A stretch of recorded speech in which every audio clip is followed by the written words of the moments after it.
j'ai peint 31 peintures en 31 jours. Aujourd'hui, je vais vous expliquer pourquoi je me suis lancée là-dedans, ce en quoi ça consistait, et puis vous partager comment j'ai géré tout ça, et puis ce que ça m'a apporté aussi maintenant. Ça va être une vidéo très simple où je vais pas mal parler. J'ai mis des chapitres pour que vous puissiez passer des sujets qui vous intéressent moins et puis choisir ceux qui vous intéressent le plus. Vous pouvez aussi juste regarder la vidéo et mettre votre musique de votre côté si vous préférez. Alors tout d'abord, qu'est-ce que c'est Pitchtober? Et avant tout, qu'est-ce que c'est Inktober? Inktober, c'est d'abord un challenge qui a été lancé par un illustrateur. Chaque année, pendant le mois d'octobre, il y a une liste qui sort avec des mots, un mot par jour. Et le but, c'est de suivre chaque jour ces mots et puis de créer en fonction. Du coup, qu'est-ce que c'est Pitchtober? Pitchtober, c'est tout simplement la liste qui a été créée par une illustratrice en particulier, qui est Fairy Little Peach. C'est la 3e année, moi, que je suis cette liste. Et je la choisis parce que les mots me correspondent bien. J'aime beaucoup aussi les artistes qui y participent chaque année. C'est une des listes que j'ai trouvées qui correspond le plus à mon univers et qui a aussi un engouement autour. Pour moi, l'idée de ce challenge, c'est de se pousser à créer, se motiver à créer, d'explorer des techniques aussi pour moi. C'est pas forcément le but de chacun, mais moi, c'est vraiment de me plonger dans une technique particulièrement. C'est aussi très chouette pour découvrir des nouveaux artistes. J'avais aussi hâte de suivre les artistes que j'ai découverts l'année dernière, qui ont refait le challenge cette année. C'est vraiment comme, comme un grand festival de l'illustration sur Instagram, où tous les jours les personnes partagent des nouvelles créations, et c'est trop chouette de voir, avec le même mot, ce qu'on peut créer de différent chacun. Cette année, pour la 3e année, j'ai choisi d'utiliser de la gouache pour faire mes créations. Je crois que j'utilise l'aquarelle et la gouache principalement pendant Pitchtober maintenant parce que la plupart du temps je crée digitalement et encore je crée pas encore assez à mon goût. Du coup cette année, au lieu de mélanger aquarelle et gouache comme je fais d'habitude, je me suis vraiment beaucoup focus sur la gouache même si j'ai utilisé un peu d'aquarelle.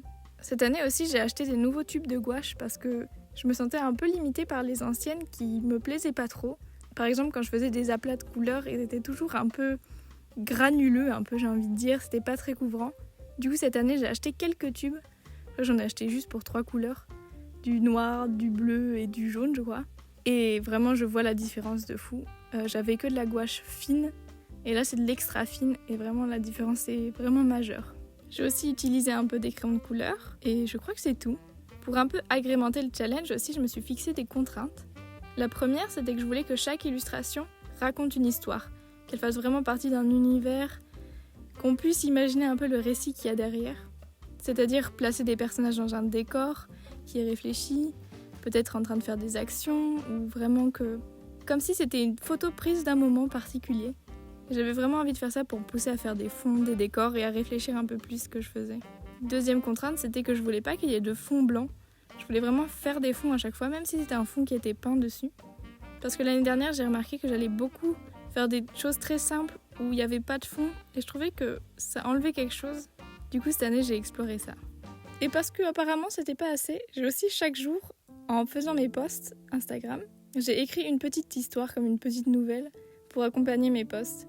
C'était très chouette parce que ça me faisait comme des petits ateliers d'écriture que j'avais pas fait depuis très longtemps.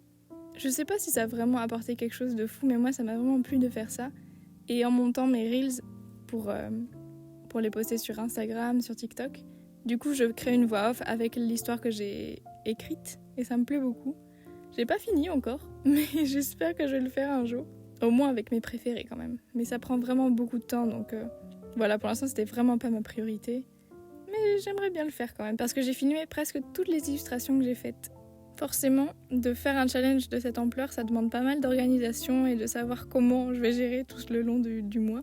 Ma stratégie à moi, c'est de faire les choses par étapes. Donc d'abord, je crée tous les croquis en avance. Enfin, comment dire ? En commençant le mois d'octobre, j'ai absolument pas tous mes croquis de fait, mais j'en ai quelques-uns. Et en fait, au lieu de chaque jour m'asseoir à mon bureau et me dire qu'est-ce que je vais dessiner, faire le croquis, décalquer sur mon papier, commencer à peindre, poster, etc., je faisais les choses étape par étape. Donc par exemple, le jour 1, je vais faire un croquis, puis le jour 2, je vais le décalquer et le peindre. Jour 3, je poste et j'écris l'histoire. En gardant en tête que du coup, ça s'étale sur 31 jours, donc il y a des jours où je fais un croquis d'un dessin, puis aussi peindre un autre dessin, et faire le post du 3e. Aussi, pour me laisser des jours de pause, j'ai pris pas mal de jours d'avance. Donc, pendant un jour, je peignais par exemple 2 peintures. Je pense pas qu'il m'est arrivé d'en faire 3, mais souvent j'essayais d'en faire 2 par jour vers la fin pour pouvoir prendre un peu de temps pour moi et me poser et pas avoir cette contrainte-là en plus. J'ai commencé cette manière de faire l'année dernière et c'est les seules 2 années où j'ai réussi à faire les 31 illustrations. Parce que les autres fois, je me posais vraiment devant mon papier l'après-midi et puis je devais faire le croquis, trouver l'idée, peindre, poster tout le même jour et c'était vraiment... ça paraissait gargantuesque comme tâche, du coup c'était pas très motivant et c'était facile de se laisser abattre et de se dire non, aujourd'hui c'est pas possible. Après j'ai quand même envie de préciser que le but de ce challenge c'est vraiment pas de faire tous les jours parfaitement, de pas louper une seule illustration, de pas louper un seul mot, de faire tout dans les temps. Mais voilà, moi c'est vraiment la manière que j'aime de le faire parce que je sais que c'est le moment où j'ai la motivation et que je vais aller jusqu'au bout quoi.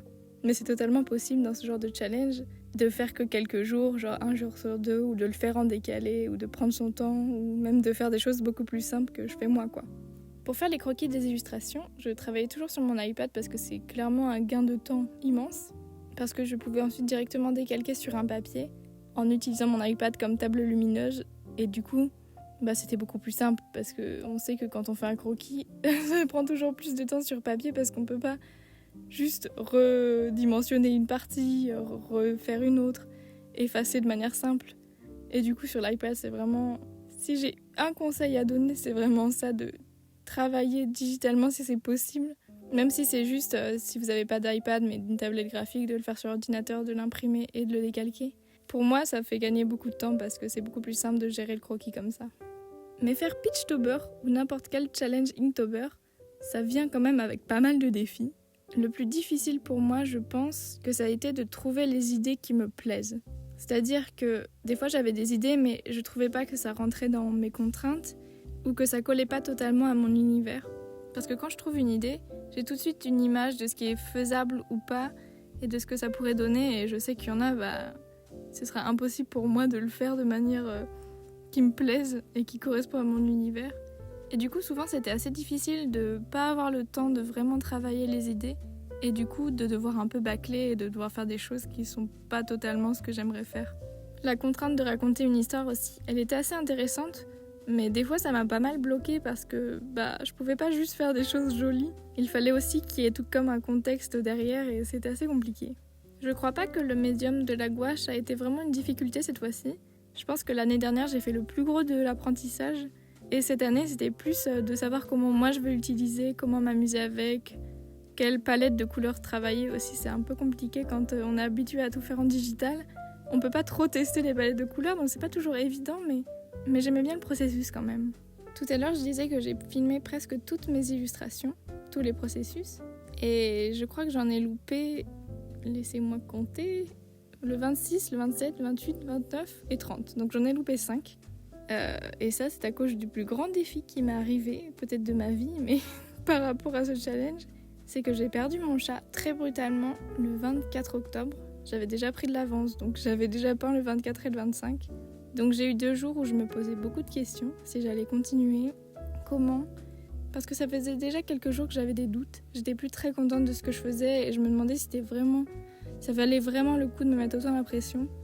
Parce que ce dont j'ai pas parlé, c'est qu'aussi, sur Instagram, la visibilité était très très basse. J'étais très déçue par ça, que je publiais des choses tous les jours, j'étais très impliquée là-dedans. Et de voir qu'en fait, le retour là-dessus, c'est vraiment pas impressionnant, c'est vraiment pas très gratifiant. Ça me faisait aussi me poser des questions et de savoir est-ce que vraiment il fallait que je me mette autant la pression pour aussi peu de résultats, non seulement de moi, du travail que je fais où j'étais pas satisfaite, mais aussi que même mes créations ne permettaient pas à des personnes de découvrir mon compte et mon travail. Donc quand j'ai perdu mon chat, je me suis dit que c'était quand même une bonne excuse pour arrêter. Enfin, c'était pas une excuse, quoi, c'était vraiment une raison qui permettait d'arrêter sans devoir me justifier, quoi. Et donc après 2 jours à me tâter si j'allais continuer ou quoi, j'ai décidé de prendre juste mes petites chutes de papier et de faire des choses vraiment très simples dessus.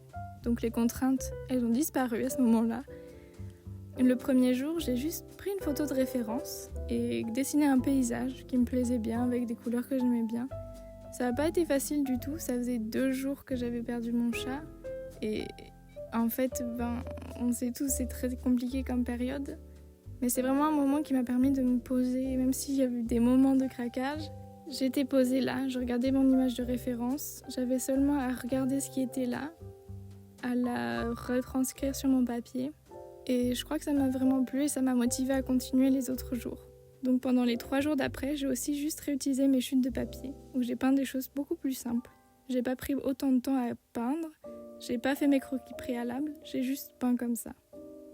Puis, pour les 2 derniers jours, j'ai quand même repris à peindre sur des carrés, les formats carrés que j'avais choisis au début. Puis, par une coïncidence assez triste, le mot du jour 30 était pet, donc animal de compagnie. Et j'avais vraiment prévu de dessiner un autre chat que j'ai chez ma maman, parce que j'avais déjà fait honneur à 2 des chats de ma vie. Le mien, Gingembre, qui est décédé du coup pendant ce mois d'octobre, et un deuxième qui s'appelle Minuit. Donc je me suis dit que j'allais faire le 3e. Sauf que bien entendu, c'était plus du tout question. Et je me sentais vraiment pas de peindre mon chat.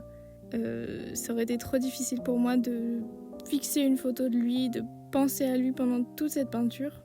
Mais du coup, j'ai quand même peint son fauteuil. Son fauteuil vide sans lui. Son fauteuil, c'était son fauteuil, vraiment.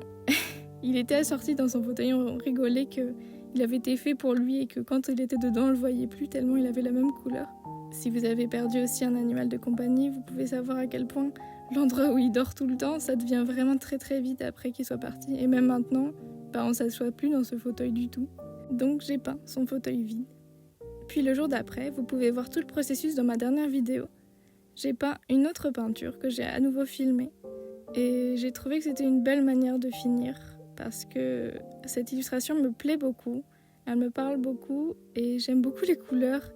Et même si c'est une peinture qui évoque beaucoup de tristesse, je trouve que j'en ai fait quelque chose de positif de cette expérience-là. Juste avec cette peinture, ça a été retranscrit de manière jolie, ce moment de tristesse. Et enfin, qu'est-ce que ça m'a apporté ce gros challenge ? Premièrement, je crois que ça m'a apporté beaucoup de clarté sur ce que j'avais envie de créer et surtout une grande envie de continuer à faire de la gouache. Je vois que maintenant, même si mon inquiétude était de plus avoir d'inspiration et de m'être comme vidée pendant ce mois-là, c'était pas du tout le cas. Et maintenant, j'ai encore plus envie de créer, même juste en sortant du challenge. Je crois que ça s'est un peu estompé maintenant qu'on est en début décembre, mais juste au début du mois de novembre, ça m'a beaucoup boosté à peindre des choses que je voulais. J'ai pu pas mal expérimenter pendant tout ce mois-là, ce qui est aussi l'intérêt selon moi. J'ai pu voir ce qui fonctionnait pour moi, comme technique, comme sujet à aborder. Le fait de créer beaucoup aussi, ça permet de vraiment faire du tri dans ce qu'on veut garder, dans son style, d'essayer beaucoup de choses, et ça c'est vraiment précieux. Ça m'a aussi apporté pas mal de clarté sur ce que ça veut dire pour moi de peindre, ce que ça signifie, à quoi ça me sert, pourquoi je le fais. Parce que de traverser une épreuve pareille dans ce challenge-là, ça m'a vraiment fait tout remettre en question, bien entendu. Et j'ai vu à quel point c'était important pour moi de créer pour m'exprimer. Maintenant, est-ce que je vais faire ce challenge l'année prochaine ? Je pense que la réponse est oui, mais peut-être autrement. Je pense que je choisirai toujours la même liste, si elle existe toujours, mais je pense que je m'organiserai mieux. Si je fais les 31 mots, cette fois-ci je prends vraiment de l'avance, et surtout, je me mets pas autant de pression avec toutes ces histoires de devoir raconter une histoire à chaque fois. Je vais pas non plus faire des ateliers d'écriture à chaque fois. Peut-être me permettre de faire des choses beaucoup plus simples sur 31 jours, et de pas me mettre la pression à me dire que c'est le moment où je poste plein d'illustrations. Et du coup, ça me pousse un peu à créer plus d'illustrations pendant l'année. Si c'est du coup pas mon prime time où je vais partager un maximum d'illustrations en octobre. Voilà, on touche à la fin de la vidéo. Partagez-moi vos pensées là-dessus aussi. Est-ce que vous avez participé à un challenge Inktober cette année ? Qu'est-ce que vous en avez pensé ? Qu'est-ce que vous en avez tiré ? Et puis tout bientôt, je reviens avec un nouveau studio vlog d'automne. Merci beaucoup de m'avoir écouté, et puis à bientôt!